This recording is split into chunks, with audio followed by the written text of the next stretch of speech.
Bismillahirrahmanirrahim. I am Professor Abid Umar from Biology Department of City College of Science and Commerce, Multan. आज मुझे part 2 का test 4 discuss करना है बेटा, जिसमें चैप्टर नंबर 18 और 22 जो है वो शामिल है। चले MCQ से हम स्टार्ट लेते हैं। सबसे पहला MCQs है हैनबेन, हायोसाइमस स्नाइगर, स्नैपड्रैगन।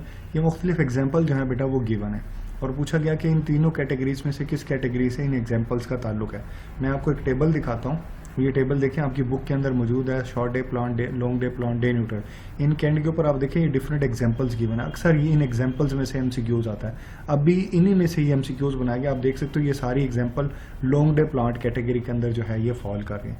तो डेट्स वाई हमारे पहले MCQs का जो है बेटा वो आंसर बनेगा beta, long day plant. Then MCQs number 2, which one of the following is haploid. आपने बताना कि इन तीनों कैटेगरीज में से कौन सा जो स्पर्म का पार्ट होता है वो हैप्लॉइड होता है। देखो बेटा, हैप्लॉइड तब बनता है जब मियोसिस होते हैं और मियोसिस 1 के बाद जो है हैप्लॉइड फॉर्मेशन होती है। आप देखें ये स्पर्म बनने का अमल है। तो सबसे पहले स्पर्मेटोगोनियम जो बनता है वो डिप्लॉइड होता है। ये 2N शो करता है डिप्लॉइड। स्पर्मेटोगोनियम कन्वर्ट होता है प्राइमरी स्पर्मेटोसाइट में, लेकिन प्राइमरी स्पर्मेटोसाइट में जब मियोसिस 1 होती है तो सेकेंडरी स्पर्मेटोसाइट बनता है और इसे ये हैप्लॉइड हो जाता है। मतलब मियोसिस 1 के बाद चीज़ हैप्लॉइड हो जाती है क्योंकि ये एक रिडक्शन डिवीजन है। तो सेकेंडरी स्पर्मेटोसाइट जो है वो हैप्लॉइड है। तो डेट्स वाई अब हमारा आंसर बन जाएगा बीटा। चले MCQs नंबर 3 पर आ जाते हैं। ऑयस्ट्रस साइकिल और रिप्रोडक्टिव साइकिल फॉर्म। देखो बेटा, ऑयस्ट्रस साइकिल जो है वो ह्यूमन फीमेल को छोड़ के बाकी तमाम मैमल्स के अंदर तकरीबन ये ऑयस्ट्रस साइकिल होता है। ये हीट साइकिल होता है। इसके अंदर जो है वो हर 28 डेज के बाद ओवुलेशन नहीं होती है, एनुअली ओवुलेशन होती है। तो बेटा इसका आंसर बनेगा Charlie.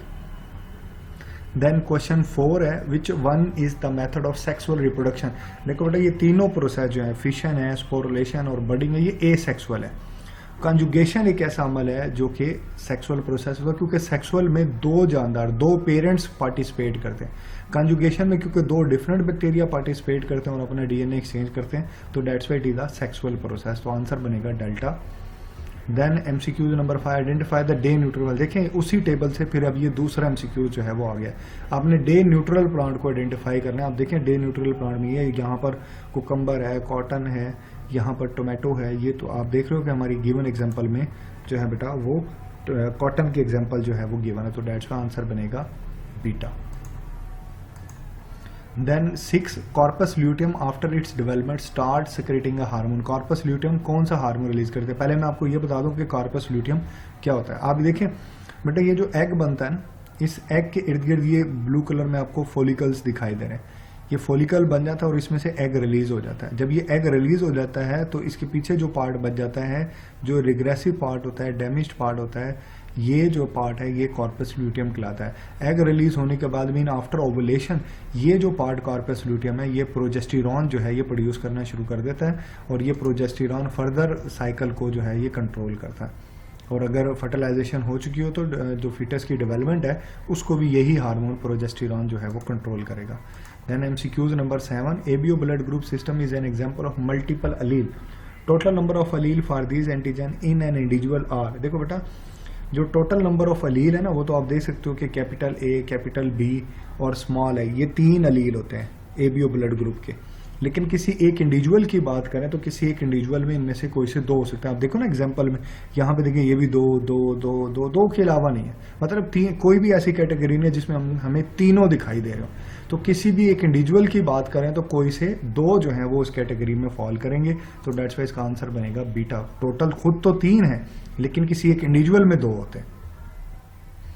Then 8, all of the following are the true about the allele of gene pair except. सारी बातें ठीक है सवाए एक के अलील के बारे में। They have the same gene locus. Okay, इनका लोकस आप देख रहे हो, ये दोनों का सेम लोकस है, ये अलील है एक दूसरे के, ठीक है ना। लोकस इनके हमेशा सेम होते हैं, बात ठीक है। दे शो द डोमिनेंस रिलेशनशिप। हाँ, ये बात भी ठीक है कि ये डोमिनेंस रिलेशनशिप भी शो कर सकते हैं कि एक डोमिनेंट है एक रिसेसिव है।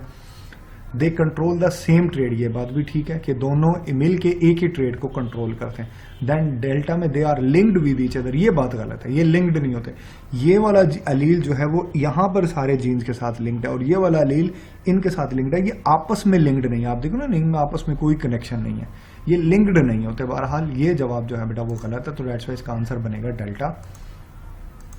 Then 9, what is the risk of colour blind in a family when the mother is colour blind but father is normal. देखें ये कंडीशन है जिसमें मदर कलर ब्लाइंड है। मदर कलर ब्लाइंड तभी हो सकता है जब दोनों रिसेसिव होंगे। फादर नॉर्मल है तो उसके एक्स के ऊपर जो है वो कैपिटल एन है। अब इनका क्रॉस बनाएं तो क्रॉस बनाएंगे तो देखें कि दोनों बेटे जो है वो कलर ब्लाइंड हो जाते हैं। तो दैट्स वाई इसका आंसर 50% आएगा कि इसके ऑफस्प्रिंग में 50% जो है वो कलर ब्लाइंड हो जाएंगे। Then 10, the gene of the blue option is present. Book line से है बेटा, आप ये देख सकते हो बुक की कटिंग मैंने रखी है, यहाँ लिखा हुआ कि blue option is present in autosome number 7। सिर्फ ब्लू जो कलर ब्लाइंडनेस होती है वो ऑटोसोम पर होती है, बाकी तो एक्स लिंक्ड होते हैं, इसलिए आंसर इसका बनेगा बीटा। लास्ट MCQ था, all of the gene are found in the breeding population. बेटा एक पॉपुलेशन की बात करें तो टोटल नंबर ऑफ जीन जो किसी भी पॉपुलेशन में पाया जाता है उसको जीन पूल कहा जाता है।